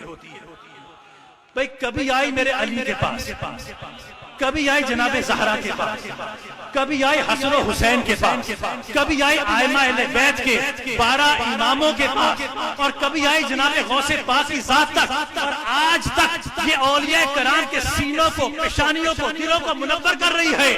تو اگر آج کے زمانے میں کوئی امامت ولایت کا انکار کرتا ہے تو در حقیقت دعائے ابراہیمی کا انکار کرتا ہے، اور جسے دعائے ابراہیمی سے انکار ہے اس پر انتہبت و اعمالکم کی پھٹکار ہے، اور جسے دعائے ابراہیمی سے اقرار ہے اسے ولایت امامت سے اقرار ہے، اور جسے ولایت امامت سے اقرار ہے اسے ہر ولی سے پیار ہے، اور جسے ہر ولی سے پیار ہے تو خدا کی قسم وہ خدا کا یار۔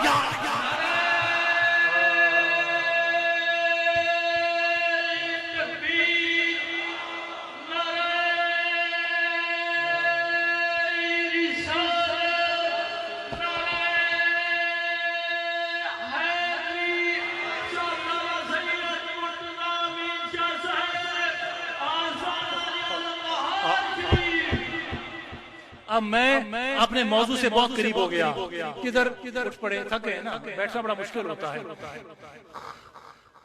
آج یہ زمین پر بیٹھنے کی تکلیف میں محسوس نہیں کر رہا، کیونکہ شاہ صاحب محسوس کر رہے ہوں، محسوس کر رہے ہوں، لیکن گستاخی کی معافی چاہتا ہوں کہ جزر ایسا ہے کہ اس بنا پر بیٹھنے سے قاصر ہوں، لیکن آپ بیٹھے ہوئے ہیں، آپ کی محبتوں پر میرے ماں باپ قربان جائیں، جن کے لیے بیٹھے ہو وہ دیکھ رہے ہیں، ٹھیک ہے؟ آپ نے بات سمجھی، اساس امامت پر بات سمجھی؟ اچھا، یہ تو تھے مفہوم امامت۔ اب ولایت کا فضل کیا ہے؟ آئیے یہ بات آپ کے سننے والی ہے۔ ولایت کا فضل کیا ہے یہ تو سنو مجھ سے ذرا، ٹھیک ہے؟ اسی کو ایک اور انداز سے پیش کر دیتا ہوں۔ ولایت کا فضل کیا ہے؟ چلو ذرا اس مقام پر جہاں پر خدائے پروردگار نے جناب موسیٰ علیہ السلام پر تمام دائیوں کے دودھ کو حرام کر دیا تھا، وَحَرَّمْنَا عَلَيْهِ الْمَرَضِيَ مِنْ قَبْلِ، کہ خدا نے موسیٰ علیہ السلام پر تمام مشرکہ دائیوں کے دودھ کو حرام کر دیا۔ نبی مشرکہ کا دودھ نہیں پیتا، قرآن ہے یار، نبی مشرکہ کا دودھ نہیں پیتا۔ یہ بڑی بات ہے، لیکن ذرا ایک چھوٹی سی نکتہ ہے جسے بیان کرنا ہے مجھے آپ کے۔ نبی مشرکہ کا دودھ نہیں پیتا، کس کا نہیں پیتا؟ پکی بات ہے، تو ان کو کیوں نہیں پتا لگتا؟ آپ کو پتا لگ گیا ہے، انہیں کیوں نہیں پتا لگ رہا؟ ذرا سنیے گا، اگر نبی مشرکہ کا دودھ نہیں پیتا تو پھر موسیٰ دودھ کس کا پیے گا؟ خدا نے وحی کی کہ وَأَوْحَيْنَا إِلَىٰ أُمِّ مُوسَىٰ أَنْ أَرْضِعْهُ، کہ ہم نے موسیٰ کی ماں پر وحی کی کہ اپنے بچے کو دودھ پلا۔ ہم نے موسیٰ کی ماں پر وحی کی کہ اپنے بچے کو دودھ پلا۔ قبلہ سبزہ صاحب مجھے ایک بات سمجھا دیں، مجھے بات سمجھ دیکھیے قبلہ، وحی ہے نبی کا خاصہ، ٹھیک ہے جناب؟ بولیے، نبی ہے وحی کا، نبی ہے وحی ہے نبی کا خاصہ، یہ نبی پر آتی یا معصوم پر آتی، اور چیزوں پر بھی وحی آئی، پر وہ کسی اور مرتبے پر آئی ہے، اس پر بات ہوگی تو گفتگو کریں گے، لیکن جب بشر پہ آتی ہے تو وہ معصوم ہوتا ہے۔ توجہ ہے، جب بشر پہ آئی تو وہ معصوم ہے، وہی کرتا ہے خدا، یعنی کلام کر، یہ ہے نبی کا خاصہ، معصوم کا خاصہ۔ اور فی الواقعہ موسیٰ کی ماں نے زبان سے کلمہ بھی نہیں پڑھا، توجہ ہے آپ کی، موسیٰ کی ماں نے زبان سے کلمہ تک نہیں پڑھا، ابھی کلمہ نہیں پڑھا موسیٰ کی ماں، اور وہی کر رہا ہے، توجہ ہے، بولیے نا۔ اور موسیٰ کی ماں نبی بھی نہیں ہے، نبی کی ماں ہے پر نبی کی طرح وحی آ رہی ہے، توجہ ہے آپ کی۔ ایک بات تو یہ سمجھ میں نہیں آئی، اس کے بعد میں جواب تلاش کرتے ہیں۔ دوسری بات جو زیادہ حیران ہے وہ یہ کہ گندی بدماش عورت بھی ہو نا، اس کے ہاں حرام کا بچہ پیدا ہو جائے، ناجائز اولاد ہو، تو ماں کو پتا ہے مجھے بچے کو دودھ پلانا ہے، تمہارے میرے بتانے کی ضرورت نہیں ہے، یہ منتا بیدار ہو جائے فطری طور پر کہ بچہ پیدا ہوا ہے تو دودھ بھی پلانا ہی ہے۔ یہ تو ایک فحشہ عورت کو بھی پتا ہے کہ میرے ہاں حرام کا بچہ ہوگا تو میں اسے بھی دودھ پلاؤں گا۔ تو جب ہر ایک کو پتا ہے تو خدا کو کہنے کی ضرورت کی پیش آئی کہ تو بچے کو دودھ پلا، میں خدا کو کہنے کی ضرورت کی پیش آئی، مولا تو نہ بھی کہے، عام عورت کو بھی پتا ہے کہ دودھ پلانا ہے، تو نے کیوں کہا؟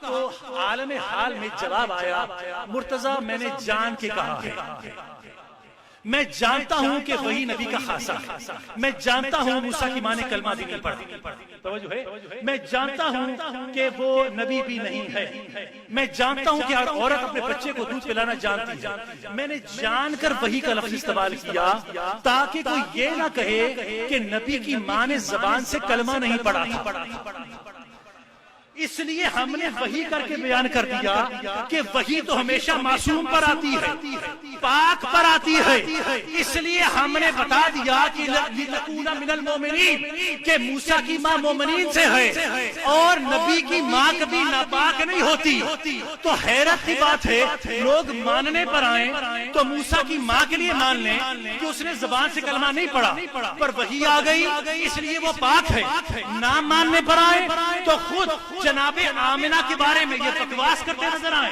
کہ انہوں نے زبان سے کلمہ نہیں پڑھا تھا، اس لیے معاذ اللہ وہ مشرکہ تھی، مومنہ نہیں تھی، وہ مسلمہ نہیں تھی۔ ان سے سوال کرنا ہے کہ موسیٰ کی ماں نے کلمہ پڑھا تھا، لیکن خدا نے وحی کر کے بتا دیا کہ نبی کی ماں کبھی ناپاک نہیں ہوتی، اور موسیٰ میرے نبی کا غلام ہے، جو اس بات کو ثابت کرتا ہے کہ جس مقام پر موسیٰ کی ماں کا ایمان ختم ہوتا ہے وہاں سے جناب آمنہ کا ایمان شروع ہوتا ہے۔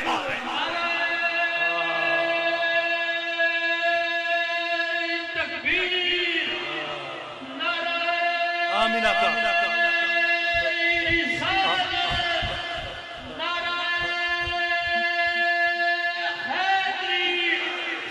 وہ جو ہے آپ بہت تیزی سے گزرنا ہے مجھے آپ کی توجہ ہے، آپ کی نبی کی ماں کا ذکر کرو گے نبی خوش نہیں ہوگا۔ میں نبی کی ماں کی قبر ٹھیک کر کے آیا ہوں حج پہ،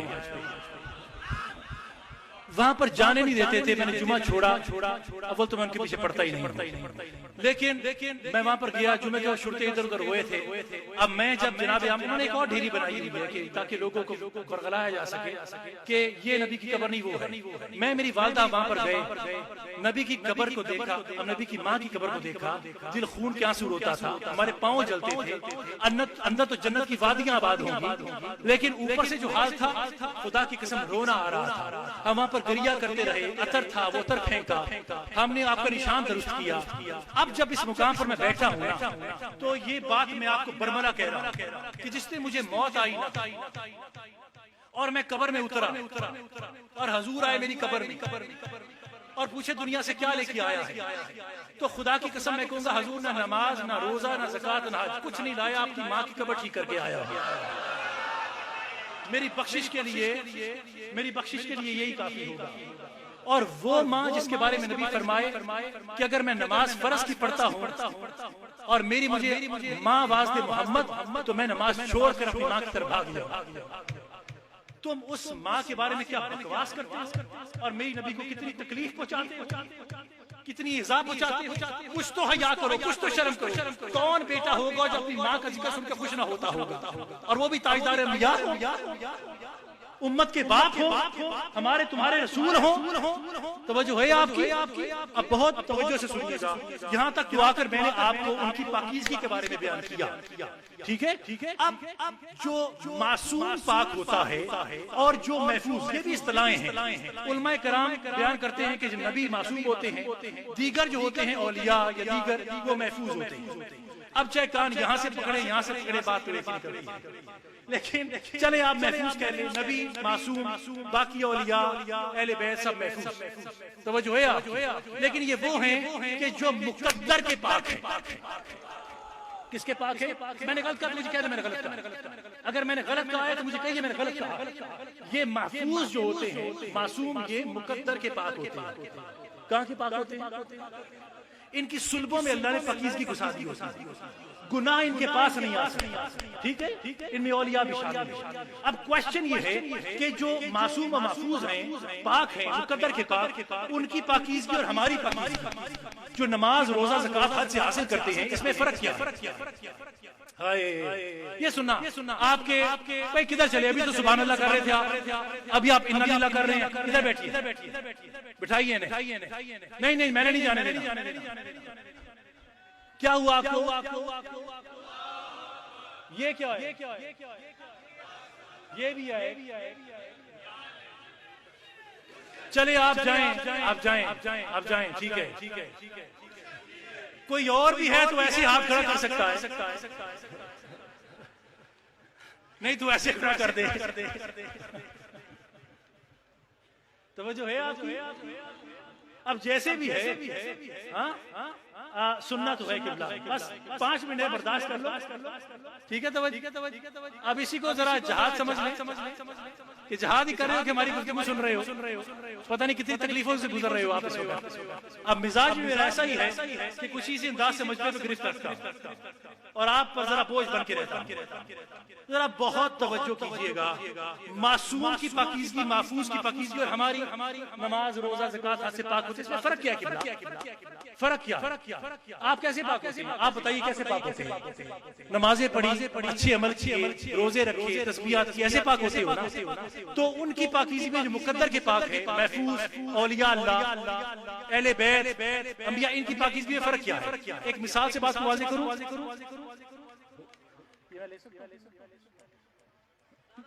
یہ میرے ہاتھ میں بوتل دیکھ رہے ہیں آپ, یہ قبلہ علامہ صاحب نے پی ہے, یہ ہے تو پاک. توجہ ہے آپ کی. اب میں اگر اس بوتل کو کسی گندی نالی میں پھینک دوں, توجہ ہے آپ, اس کو کسی نجس ناپاک جگہ پہ پھینک دوں تو یہ بوتل ناپاک ہو جائے گی. بولیں. اچھا میں چاہوں کہ میں اس بوتل کو پاک کر لوں تو میں اس کو بہتے ہوئے پانی پہ لے جاؤں. اب جب بہتے ہوئے پانی پہ لے گیا تو میں نے بہتے ہوئے پانی میں اس کو دھویا, تو جیسے ہی دھویا بوتل پاک ہو گئی. تو مجھے پتہ لگا کہ بہتا ہوا پانی پاک کر دیتا.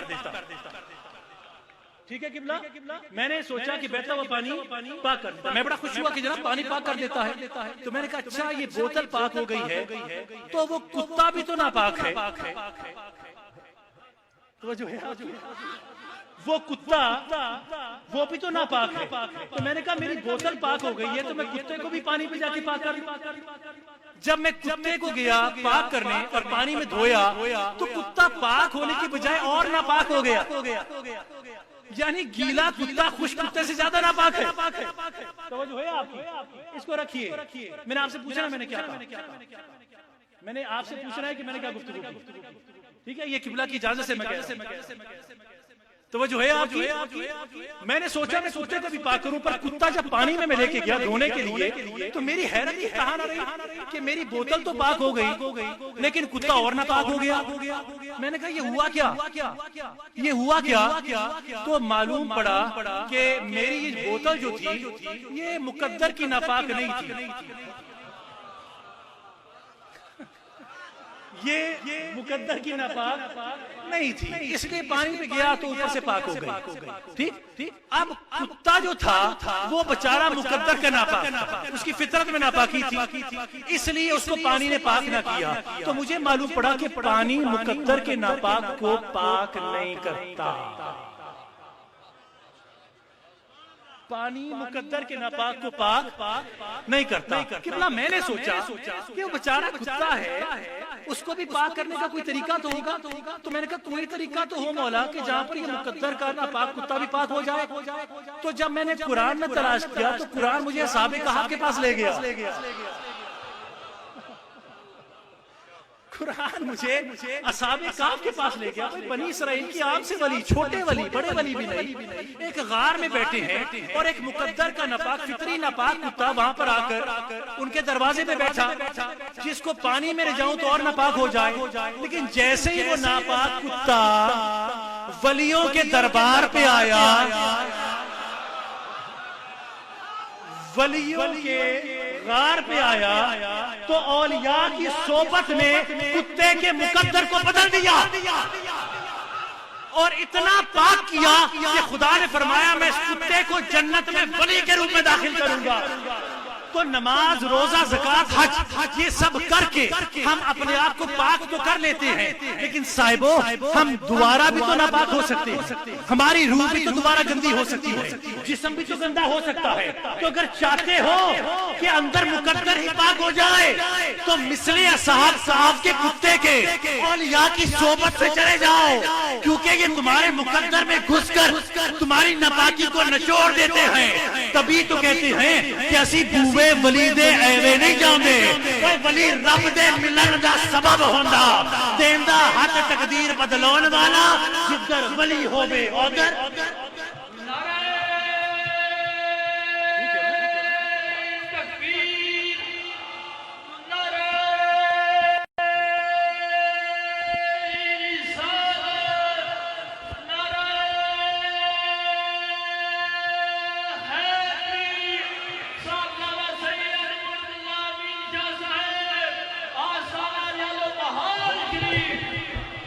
توجہ ہے آپ کی؟ بھائی میں بڑا شعر سنتا تھا کہ نکاح ولی میں وہ تاثیر دیکھی، بدلتی ہزاروں کی تقدیر دیکھی. مجھے سمجھ نہیں آتی تھی کہ یہ کیوں پڑھتے ہیں. آج پتہ لگا یہ تو مقدروں کو بدل دیتے ہیں، یہ تو مقدر کی ناپاکی کو بدل دیتے ہیں. یعنی کتے کے مقدر کو بدل دیا، کتے کے مقدر کو بدل دیا. تو اب چاہتے ہو کہ مقدر بدل جائے تو پھر اولیاء کی صحبت میں آ جاؤ. یہ تمہاری صلبوں میں گھس کر تمہارے مقدر کی ناپاکی نچوڑ کے رکھ دیتے ہیں. کون اندازہ کر سکتا ہے اس کے زور بازو کا؟ نگاہ مرد مومن سے بدل جاتی ہے تقدیریں. اور نہ تخت و تاج میں نہ لشکر و سپاہ میں ہے یہ مشت خاک تو آوار گانے راہ میں ہے. صنم کدا ہے جہاں اور مرد حق ہے ولی، یہ نکتہ ہے تو پوشیدہ لا الہ میں. توجہ ہے آپ کی؟ یہ مقدر کی ناپاکی کو بدل دیا. آپ نے غور کیا گفتگو منتقل ہوئی؟ چھوڑ دیجیے گفتگو منتقل ہوئی آپ تک؟ اچھا حتمی طور پر سنیے گا، حتمی طور پر. تو امین ذریتی مولا میری ذریت میں امامت کو داخل فرما. یہی کہا تھا ابراہیم نے، میری ذریت میں داخل فرما. اور جتنے صاحب شریعت رسول آئے ہیں وہ ابراہیم کی اولاد سے آئے، ٹھیک. اور سبھی تک امامت آئی. اور امامت کیا ہے؟ اللہ کے حکم کو پریکٹیکلی نافذ کرنا، نہ مال کی پرواہ، نہ جان کی پرواہ، اولاد کی پرواہ، سب کچھ رائے خدا میں قربان کر دینا. یہ ہے امامت. کوشچن یہ ہے، سوال یہ ہے کہ پھر میرے نبی کی امامت میں اور باقی انبیاء کی امامت میں فرق کیا ہے؟ آخری بات، میرے نبی کی امامت میں اور میرے باقی انبیاء کی امامت میں فرق کیا ہے؟ یہ فرق سمجھو اور مجھے اجازت دو. دیکھیے بنیادی فرق یہ ہے کہ باقی سارے انبیاء اور رسول یہ میرے خدا سے ہر کام کے لیے علیحدہ اذن مانگتے ہیں. اذن مل جائے تو کام کرتے ہیں، اذن نہ ملے تو کام نہیں کرتے. ابراہیم ہے، اسحاق ہے، یعقوب، یوسف، موسیٰ اور ہارون، یا عیسیٰ، سب علیحدہ اذن مانگتے ہیں. ملے تو کرتے ہیں، نہیں ملے تو نہیں کرتے. مولا میں فلاں کام کر لوں، ہاں کر لیں. مولا میں فلاں کام کر لوں، ہاں کر لیں. میں مردے کو زندہ کر دوں، ہاں کر لیں. میں پرندہ بنا لوں، بنا لے. میں کوڑی کو شفا دے دوں، ہاں دے دے. مولا میں تجھے دیکھنا چاہتا ہوں، پہلے نہ سنی پھر ہاں سنی. تو باقی سارے انبیاء رسول ہر کام کے لیے علیحدہ اذن مانگتے ہیں. توجہ ہے. دوسری چیز، ان تمام انبیاء اور رسول کا ہر کام، ہر خواہش وہی کتابیں نہیں ہوتی. توجہ ہے آپ کی؟ بہت ذمہ داری سے کہہ رہا ہوں. سارے کام، کچھ کام یہ اپنی مرضی سے بھی کرتے ہیں، اور بس اوقات ایسا بھی ہوتا کہ کچھ کرتے تو رب کی ناراضگی آتی کہ تو نے ایسا کیوں کیا. اور جب ناراضگی آتی تو اس کی بنا پر وہ گناہگار نہیں ہوتے، کیونکہ نبی معصوم ہوتے ہیں، خدا نے ان کو گناہ سے دور رکھا. لیکن بار کے وہ کچھ کام اپنی مرضی سے کرتے. موسیٰ کی مثال آپ کے سامنے ہے. خدا نے پوچھا سب سے بڑا عالم کون ہے؟ کہا مولا میں. خدا کو جلال آیا کہ تو نے کہہ کیسے دیا کہ تو ہے؟ جا خضر کے پاس جا، وہ تجھ سے بھی بڑا عالم ہے. توجہ ہے. موسیٰ بیمار ہوئے، خدا نے کہا طبیب کے پاس جا، اللہ تجھے شفا دے گا. کہا شافی المراض تو ہے، میں کیوں جاؤں اس کے پاس؟ کہا موسیٰ جب تک تو طبیب کے پاس نہیں جائے گا اللہ شفا نہیں دے گا. خدا نے انہیں شفا نہیں دی جب تک طبیب کے پاس نہیں گئے، اور اس کے بعد کچھ دیر کے لیے ناراض بھی رہے جناب موسیٰ. نازوں والے نبی تھے. جو کہنے کا مطلب ہے تمام کے حالات پڑھ لیں. ہر نبی کا ہر فعل و خواہش وہی کتابیں نہیں ہوتی. اس کے برعکس تمہارا نبی میرا نبی محمد مصطفیٰ حضور کچھ بھی کرتے اپنی خواہش سے کرتے. خدا نے فرمایا نبی جو کرنا ہے کر, جیسے کرنا ہے کر, جو خواہش کرنی ہے کر, جدھر رخ کرنا ہے کر, جدھر جانا ہے جا. داعین الاللہ باذنہ کے تحت تو جہاں جہاں جائے گا میرا اذن تیرے پیچھے پیچھے آئے گا. تو جہاں جہاں جائے گا میرا اذن تیرے پیچھے پیچھے آئے گا. بھائی تبھی تو کہا کہ وما ينطق عن الهوى ان هو الا وحی یوحی. پھر فرمایا وما رمیت اذ رمیت ولکن اللہ رمی. یہ نہیں پھینکتا اللہ پھینکتا ہے, یہ نہیں کہتا اللہ کہتا ہے. اس کی زبان بھی اللہ کی زبان, اس کا ہاتھ بھی اللہ کا. توجہ ہے بھائی. مثال ہے میری گھر میں ملازم ہے, میرے نوکر ملازم ہے. جب بھی انہیں کوئی کام ہوتا ہے تو میں کہتا ہوں مجھ سے اجازت لینی ہے, مجھ سے پوچھنا ہے. وہ مجھ سے پوچھتے ہیں شاہ صاحب یہ کام کر لیں, کر لو. پیر جی یہ کام کر لیں, کر لو. مرشد جی یہ کام کر لیں, کر لو. ہر کام کے لیے بار بار اجازت لیں. اس کے برعکس جو میری والدہ ہے نا, میری ماں ہے, میں نے سارے گھر والوں کو کہہ رکھا ہے اور ملازمین کو بھی کہہ رکھا ہے کہ اگر یہ کچھ کہہ دینا پھر مجھ سے پوچھنے کی ضرورت نہیں ہے, کیونکہ اس کا کہنا میرا کہنا,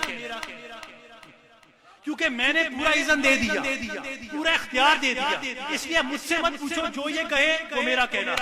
تو نوکر بار بار پوچھے گا, ماں مجھ سے نہیں پوچھے گی کیونکہ پورا اذن دے چکا. تو اسی طرح ہر نبی بار بار پوچھتا ہے. اور جب مصطفیٰ کی باری آئی تو خدا نے فرمایا حبیب اب جہاں جہاں ادائے مصطفیٰ ہوگی وہاں وہاں رضائے خدا ہوگی.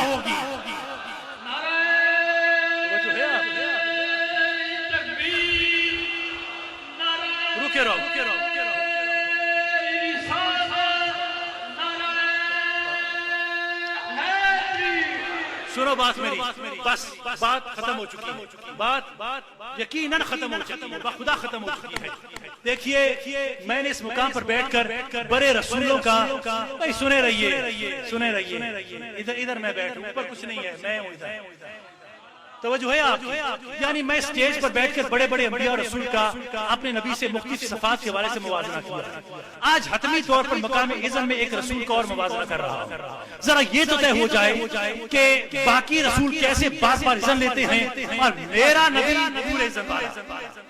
خدا نے ارشاد فرمایا وَاذْكُرْ فِي الْكِتَابِ إِدْرِيسَ إِنَّهُ كَانَ صَدِيقًا نَبِيًّا وَرَفَعْنَهُ مَكَانًا عَلِيًّا. توجہ ہے آپ کی. میرا دل کرتا تمہارے اندر کھڑے ہو کے تقریر کروں تاکہ تمہارے اندر گھس جاؤں. تمہارے نبی کا اذن بیان کرنے لگا ہوں. یہ اذن امامت ہے, یہ عام نبی کا اذن نہیں ہے. وہ نبی جو نبیوں کا امام ہے اور امامت ولایت کا شہنشاہ ہے, میں اس کی بات کر رہا ہوں, اس کا اذن بیان کرنے لگا ہوں. ادریس کا ذکر کیا, نبی اپنی کتاب میں ادریس کا ذکر کر. یہ وہ صدیق نبی ہے کہ وَرَفَعْنَهُ مَكَانًا عَلِيًّا, کہ جس کو ہم نے بہت بلند مقام پر اٹھا لیا.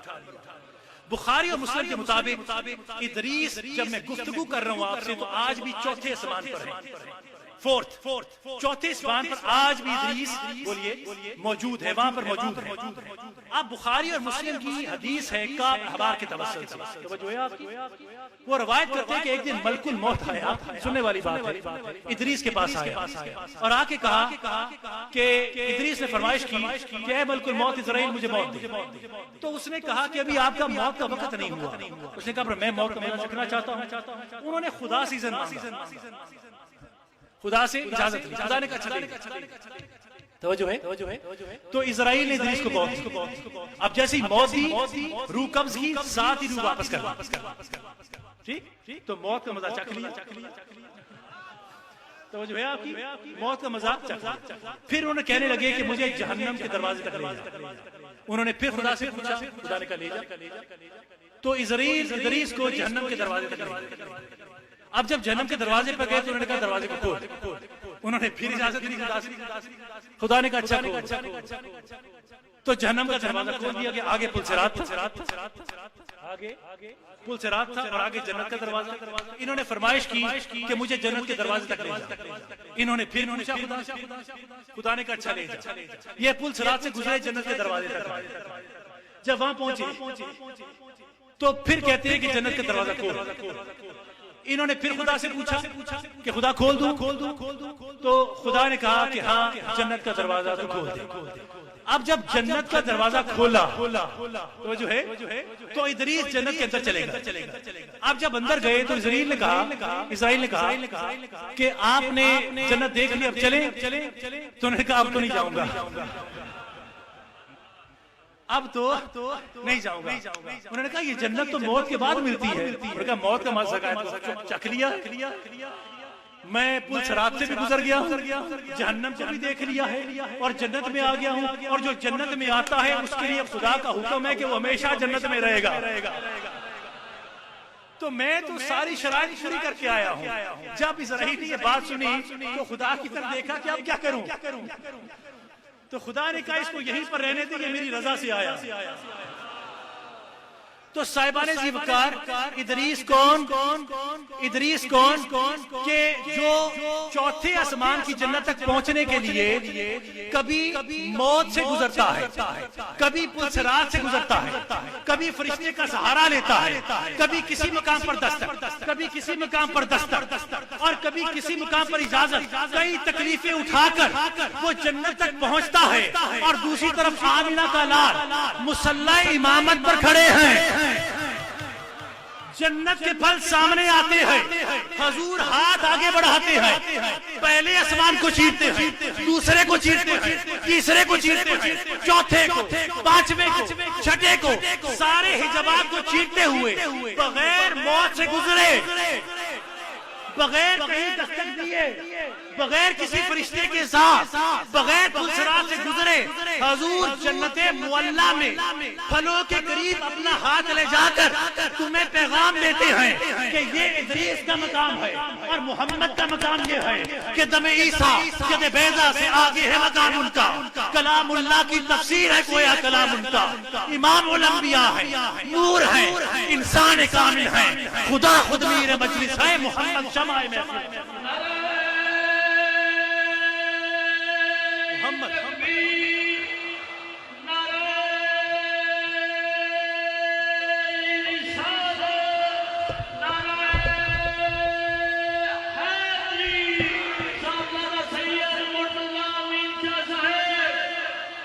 دم عیسیٰ جو ادریس کا مقام, ہر مقام پہ اجازت, بولا جنت میں جاؤں, نبی ہاتھ بڑھائے تو جنت کے پھلوں کو ہاتھ ڈالتا ہے, مصلی امامت پر کھڑا ہے, حجابات کو چیرتا ہوا جاتا ہے. کیا ید اللہ کا ہاتھ, اللہ کا ہاتھ جاتا ہے, حجابات کو چیرتا ہوا جاتا ہے بغیر, اور جنت معلیٰ میں اس پھلوں کے گچھوں کو ہاتھ ڈالتا ہے. صاحبان ذی وقار بہت توجہ سے سنیے, بیٹھیے گا, بیٹھو ادھر رکھ دو, بیٹھو جا کے. یہ وہ نبی ہے جس کا اذن آپ نے مجھ سے سنا. اب مقام اذن کے اندر قبلہ تو بہت دفعہ گئے ہیں, وہ قبلہ اصلا فرماتے تھے حج پہ, عمرے پہ, کتنی دفعہ گئے ہیں قبلہ؟ جانتی مطلب ہاف سینچری ہونے والی ہے. اللہ آپ کی سینچری بھی کرے انشاءاللہ, اور ہم سب کو بھی لے کے جائے. میں بھی فقیر ایک حج کر بیٹھا وہاں پر جا کر, یہ پچھلے سال کی بات ہے غالباً, تو میں نے حج کیا تو وہاں پر میں گیا تو میں نے دیکھا کالی سی کھجور پڑی ہے وہاں پر. توجہ کیجئے, بس یہ بات ختم. وہ ایک کالی کھجور پڑی ہے قبلہ, تو اجوا کھجور, اور میں نے اس کا ریٹ پوچھا تو جناب پتہ لگا کہ 50 ریال فی کلو. میں بڑا حیران, یار اس کو سونے کے پر لگ گئے. بڑی کھجور سستی, چھوٹی کھجور مہنگی, اور لوگ بڑی قوت سے اپنے دوستوں کے لیے تحفہ تحائف لے کے جا رہے ہیں. میں نے کہا اس میں ہے کیا, تو پتہ لگا اجوا میں شفا ہے, اجوا میں شفا ہے. مجھے پتہ لگا اجوا میں شفا ہے. اچھا, لیکن صاحبان ذی وقار یہ ذرا تو سنتے چلو کہ ہمیں پتہ ہے کہ یہ درخت اجوا کا حضور نے مدینے میں لگایا تھا, پر اس کا فضل حضور نے اس وقت مکمل بیان نہیں کیا تھا. آؤ میں تمہیں بیان کروں, اس وقت بیان کیا. بلال حبشی ایک دن ٹپکا کھجور لے کر, جو درخت سے گری تھی, اس درخت سے ٹپکا کیا ہوتی ہے جو سوکھ چکی ہو ذرا اور کالی ہو جاتی ہے, خود ہی گر جاتی ہے، جو گری ہوئی کھجور نیچے گری ہوئی ہوتی ہے، ٹپکا کھجور تازہ قبلہ جی جو تازہ کھجوریں تھی وہ تو اتار لیا کرتے تھے نا، اس کو تو محفوظ بھی، یہ جو گر جاتی ہے، جو وہاں پر کمی لوگ اکٹھا کیا کرتے تھے، غلام اکٹھا کرتے تھے، تو بلال حبشی بھی غلام تھے، نبی کے صحابی موزن رسول عاشق رسول، وہ کھجوریں اکٹھی کر کے وہ بیٹھے. اب کس نے خریدنی تھی؟ ڈھیری لگائی ہوئی، تو وہ جو ہے سوکھی کھجور کہ لوگوں میری کھجوریں خرید لو، پر جو دیکھتا مذاق کیا کھجوریں رکھ کے بیٹھا. اچھا ایک گزرا تو اس نے آگے سے تانا بھی دے دیا، بلال کیا بیچتے ہیں کھجوروں کو؟ یہ کھجوریں تو تیری طرح خشک اور کالی ہیں، یہ کھجوریں تو تیری طرح خشک اور کالی ہیں. خریدار پہلے نہیں لگتا تھا، اوپر سے تانا بھی سن لیا، تو ایسے جیسے تیر چل گئے ہوں بلال کے دل پر. اب وہ آ گیا کہ جو یتیموں کا والی، غلاموں کا مولا. حضور آئے، جب نبی کو دیکھا تو سارے بند ٹوٹ گئے، پھوٹ کر رونے لگے. کہا بلال ہوا کیا؟ کہ حضور کھجوریں پہلے کیوں نہیں خریدتا؟ اوپر سے تانا بھی سننے کو ملتا ہے کہ کھجوریں تیری طرح کالی اور خشک ہیں. اچھا یہ کہتے ہیں تجھے مدینے والے؟ حضور نے اپنی ہتھیلی میں کھجوریں اٹھائی اور مدینے میں ریڑی والوں کی طرح آواز لگاتے ہیں، چھاوڑی والوں کی طرح، لوگوں آؤ، بلال کی کھجور اجوا ہے، اس میں شفا ہے، اس کی گٹھلی میں بھی شفا ہے، بلال کی کھجور جنت کا پھل ہے. ٹپکا کھجور، سوکی کھجور جس کا خریدار ہی لگتا تھا، حضور نے اس کھجور کو اٹھا کر جنت میں لگا دیا. اور حال یہ تھا کہ بلال آگے تھے، مدینے والے پیچھے تھے. تو وہ نبی جو زمین کا پھل اٹھا کر جنت میں لگا دے، تو اس کے بارے میں یہ کہہ سکتا ہوں کہ کوئی پہنچے پہلے آسمان تک، کوئی دوسرے تک، کوئی تیسرے تک، کوئی چوتھے تک، کوئی پانچویں تک، کوئی کہیں پر، کوئی کہیں پر. اور میرا نبی ایسا ہے کہ اگر ہاتھ بڑھائے تو جنت معلیٰ میں پھلوں کو ہاتھ ڈالے، اگر چاہے تو زمین سے پھل اٹھا کر جنت میں پہنچا دے، اگر چاہے تو جنت کے باغوں میں سے ایک باغ کھینچ کر گنبد خضرا کے سائے میں ریاض الجنہ بنا دے. تو ایسا نبی جو زمین و آسمان کے درمیان سوداگری کرے، وہ خدا کا ایک ایسا امر ہے کہ جس کے بارے میں میں کہہ سکوں کہ تو کائنات عبد ہے، اور حسن ازل جس کی نہیں نظیر، وہ تنہا تمہیں تو ہو، تخلیق کائنات کا منشا تمہیں تو ہو، خالق کے دل کی پہلی تمنا تمہیں تو ہو.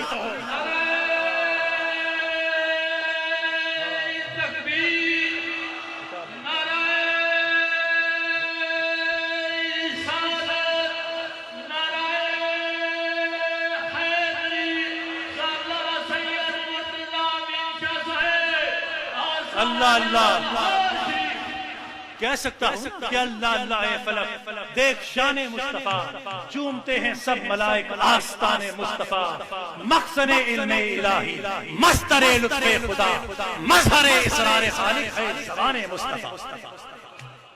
تو صاحبان جی وقار یہ احساس امامت تھا، جو امامت ولایت ہے، جو منتقل ہوئی. اور جیسے قبلہ نے اپنی تقریر میں فرمایا کہ یہ ولایت منتقل ہوتی ہے اور پھر ہوتی جن تک بھی آئی ان کے توسل سے آئی. اور یہ آج اگر یہاں کے خانوادے کے پاس موجود ہے، چنن شاہ تک پہنچی ہے، تو یہ وہی ولایت امامت ہے جو ان پشتوں سے منتقل ہوتی ہوئی عادلوں کی پشتوں سفر کرتی ہوئی یہاں پر آ رہی ہے، اور ان کے توسل سے ہم تک منتشر ہو رہی ہے. سو دعا ہے کہ خدائے پروردگار اس فیضان امامت ولایت کے چند قطرے ہماری جھولیوں میں ڈالے اور ہمارے دین و دنیا کی سلامتی فرمائے. وما علینا الا البلاغ. صاحبانی جی وقار